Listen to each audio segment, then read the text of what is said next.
y is greater than equal to 2, समझे ना? देख इसमें लिखा होगा trivial solution.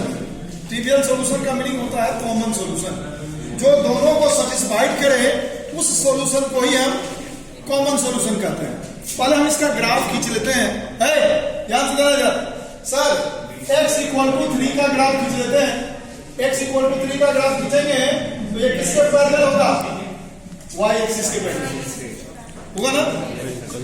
x equal to 3 का मैंने ग्राफ खींचा, ये है 3,0, ठीक है ना?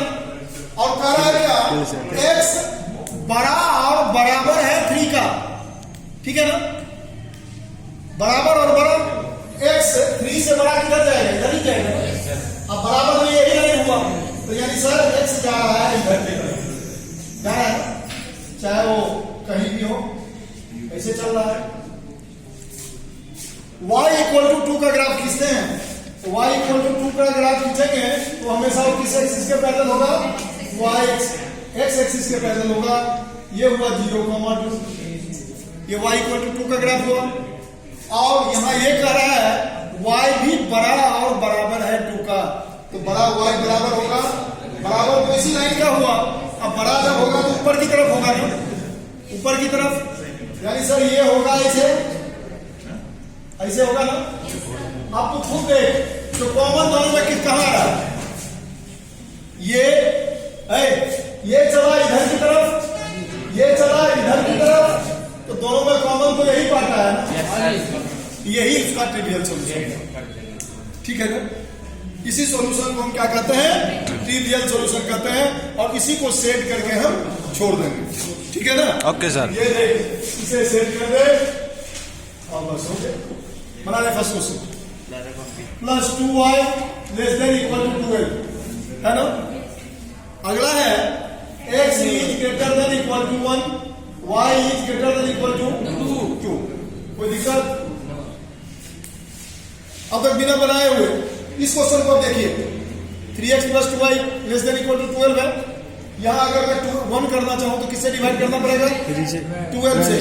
तो सर इसका इक्वेशन हो जाएगा x by 4 plus y by 6 less than equal to 1, ठीक है? ये आप जानते ही हैं, ये आप जानते ही हैं। पहले मैं इसका ग्राफ खींच लेता हूं, यानी x को 4 पे काटेगा और y को 6 पे काटेगा। ये देख रहे सर, x को 4,0 और y को 0,6, ये लाइन गया। देख यहां लेस देन लगा हुआ है, तो लेस देन किधर की तरफ हम जाएंगे? Towards the origin. तो सर पहले इंडिकेट करते हैं, छोड़ दे इसे। सर ये पार्ट है, यानी हम इधर है, ठीक है ना? ये देखो 0,0 तो है। x इक्वल टू 1 का ग्राफ खींचेंगे तो y एक्सिस के पैरेलल होगा। x इक्वल टू 1 का ग्राफ मैंने खींचा, ये हुआ 1,0 हुआ ना? 1 से बड़ा तो आगे की तरफ चलेंगे, यानी ये बात बता रहा है सर, ठीक है ना? अच्छा, y greater than equal to 2, तो y इक्वल टू 2 का ग्राफ खींच लेते हैं। तो y इक्वल टू 2 का खींचे तो सपोज मान लिया जाए ये हुआ 0,2 और 2 से बड़ा, y 2 से बड़ा है तो यानी इसके ऊपर है ना? तो ये गया किधर की तरफ? इधर की तरफ गया बेटा। अब बता दो कॉमन क्या आ रहा है? ये कॉमन, ये ट्रायंगल आ रहा है ना? ये इसकी जितने भी पॉइंट होगी इसमें इनफिनाइट पॉइंट होगा, x और y के लिए सारे कॉमन होंगे जो इस तीनों इक्वेशन को सेटिस्फाइड करेगा। उसी सॉल्यूशन को हम कौन सा सॉल्यूशन कहते हैं? Trivial solution. कोई दिक्कत है? नहीं तो तुम्हें ऐसे कर, 3x plus 2y equal to 12, x का वैल्यू डाल दे, y निकाल, y का वैल्यू डाल दे, x निकाल, फिर ग्राफ पे सेट कर। x इक्वल टू 1 का ग्राफ खींच के फिर ग्राफ पे सेट कर, y इक्वल टू 2 का ग्राफ खींच के फिर ग्राफ पे सेट कर, फिर उसका कॉमन सॉल्यूशन निकाल। आया समझ में? इजी था ना? क्या रे? आया समझ में? Plus 1 greater than equal to 6 और 3x plus 4y less than equal to 12। चलो इस क्वेश्चन को बना के लिखते हैं। Plus y equal to y 6, देख ये बना रहा है x और ये y, एक बार x 0 डालो, x 0 डालोगे तो सॉल्व करके y क्या आएगा? 6 तूने बोला, तू बोलेगा। x 0 डालेंगे y क्या आएगा? 6। Very good. फिर y 0 डालेंगे तो x क्या आएगा? 3 6 कैसे 3 आएगा? सर मैंने y को 0 डाला तो ये 2x equal to 6, x equal to हो गया 6 3 यार। इसका ग्राफ खींचेंगे। दूसरा देख, 3x plus 4y equal to 12। देख इधर, यहाँ फिर ले ले x, यहाँ ले ले y, x डाल दे 0। अगर मैं x 0 पुट कर दिया तो ये हो गया 0। 4y इक्वल टू 12, तो y equal to 12 by 4, y equal to 3। Sir फिर y को एक बार 0 डाल दे, y 0 तो 3x equal to 12, x equal to 4 है। अब हम पहले इसका ग्राफ खींचते हैं। देखो ग्राफ, सर y x है 0 तो y है 6 है, x है 0 तो y है 6, ये हो गया सर 0,6। सर x है और x है 3 तो y है 0। तो थोड़ा सा, अरे आप पंजाब से ही है ना 6, इसी का आधा 3 ले लेते हैं। ये हो गया सर 3,0। ये लाइन खींच दिए। अब देखिए क्या लिखा है, ग्रेटर देन है, ग्रेटर देन है तो ओरिजिन तो ये है ना, तो far away from the origin इधर की तरफ बढ़ेंगे हम, तो सर ये बढ़ गया ना। देख अब इसमें आते हैं, अगले में देख, x है 0 तो y क्या है 3, x है 0 y 3, ये मान लेते हैं 0,3। और x है 4 तो y है 0, ये 3 है तो ये होगा 4, ठीक है ना। तो ये ग्राफ ऐसे गया ना, और ये बता रहा है लेस देन हम है, मतलब टुवर्ड्स दी ओरिजिन हम जा रहे हैं। तो सर इसको मैंने ओरिजिन के तरफ खींच लिया, अब तुम्हें खुद दिखाई दे रहा है तो कॉमन क्या है? कॉमन तो सर यही पार्ट है, ये पार्ट कॉमन है ना, ठीक है ना। अब बना दो इसे, समझ के बेटा, समझ के ये आना पड़ेगा। क्या था मैं तो पढ़ा 9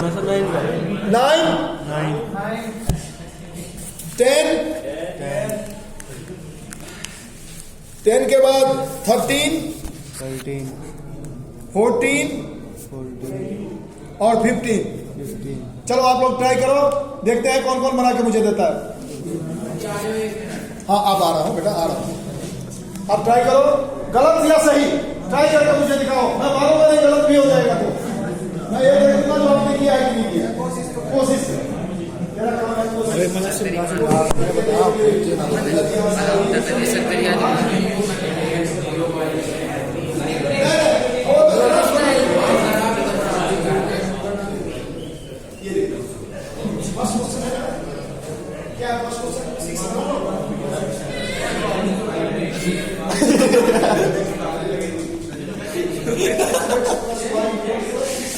बस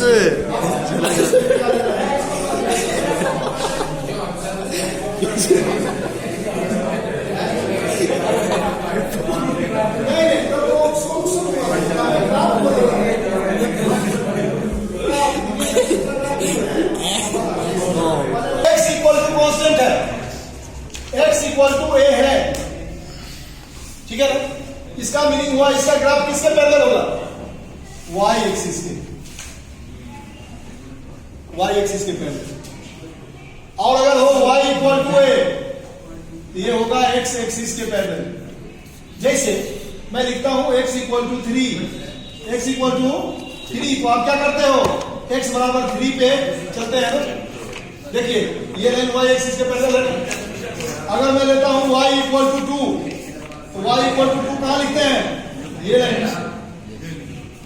ये x एक्सिस के पैरेलल हो गया।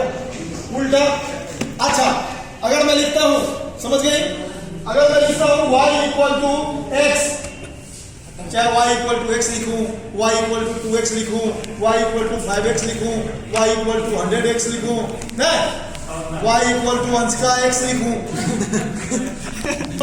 x here is constant, आ समझ में अंश का जी, ठीक। तो अगर मैं लिखूं y equal to 5x, y equal to लिखूं 100x, ये ग्राफ हमेशा किससे जाएगा? ओरिजिन से जाएगा। सर चाहे इधर से जाए या इधर से जाए, समझ गए? तो देखिए, एक मैंने बताया x इक्वल टू a के लिए y एक्सिस के parallel, y equal to a के लिए x एक्सिस के पैरेलल। अगर y इक्वल टू x हो, यानी दोनों वेरिएबल बता ही बातें हैं y और x, तो ये ग्राफ ओरिजिन से जाएगा। और अगर मैं लिखता हूं x plus 2y equal to 5, देख इसमें तीनों चीज है, x भी है, y भी है और कांस्टेंट टर्म भी अलग से है, तो ये ग्राफ दोनों एक्सिस को टच करेगा, चाहे जहां भी करे। ठीक है, समझ गए? ये ऐसे सर इसका ग्राफ यही जाएगा, समझ गए? चलो भाई पढ़े ना आज समझ में? ये y is greater then 2x, तो पहले हम y इक्वल टू 2x का ग्राफ खींचेंगे। सर ये कहां से जाएगा? वेरी गुड सर, ओरिजिन से जाएगा। ओरिजिन से जाने के दो ही रास्ते हैं, जाएगा। हम ओरिजिन से खींच लिए। अब खींचने के लिए तुम्हें क्या, तुम्हारे पास एक और तरीका है कि सर y इक्वल टू है 2x, ग्राफ बना रहे हैं सर, यहाँ देख, यहाँ ले लिए x, यहाँ ले लिए y, x 0 डालेंगे y क्या होगा? x 1 डालेंगे y 2, x 2 डालेंगे y, x 3 डालेंगे y 6। सर ये ग्राफ भी वैसे ही जाएगा, या तो इसे बनाना पड़ेगा तुम्हें। और याद रखना, अगर x 0 डालने से y 0 जा रहा है, इसका मीनिंग है जो ओरिजिन वाला लफड़ा कुछ है। ठीक है? अब देखो, यहां भी मैं कह रहा हूं, एक बात आ रहा हूं, ग्राफ देख लिए, यहां कह रहा है क्या? y बड़ा है 2x से, लो जरूरी मैं किसी घर वालों का नहीं है। तो हम इस लाइन से y की तरफ शिफ्ट होने की कोशिश करेंगे। किधर? तो किधर जाएंगे? y एक्सिस किधर है? तो सर हम इधर जाएंगे ऐसे। तो कहा हम देख लो, यही पढ़ रहे थे ना, ग्राफ समझ गए? यही 4 पे 0, y less than 0 third quadrant को इंडिकेट करता है, x ग्रेटर देन 0 और y less than 0 fourth quadrant को इंडिकेट करता है। अरे आप पढ़ के आए हो, इसमें x और y नेगेटिव, y नेगेटिव, इसमें x पॉजिटिव, y नेगेटिव। पहला पॉइंट हमेशा x होता है, दूसरा पॉइंट हमेशा y होता है, उसमें कभी डिस्टर्बेंस मत रखना।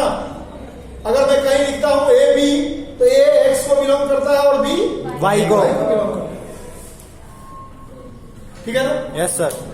ये देख लिया। अब हम आते हैं 10th नंबर ग्राफ पे। प्रियांशु जी बनाइए तो कर दी मैं।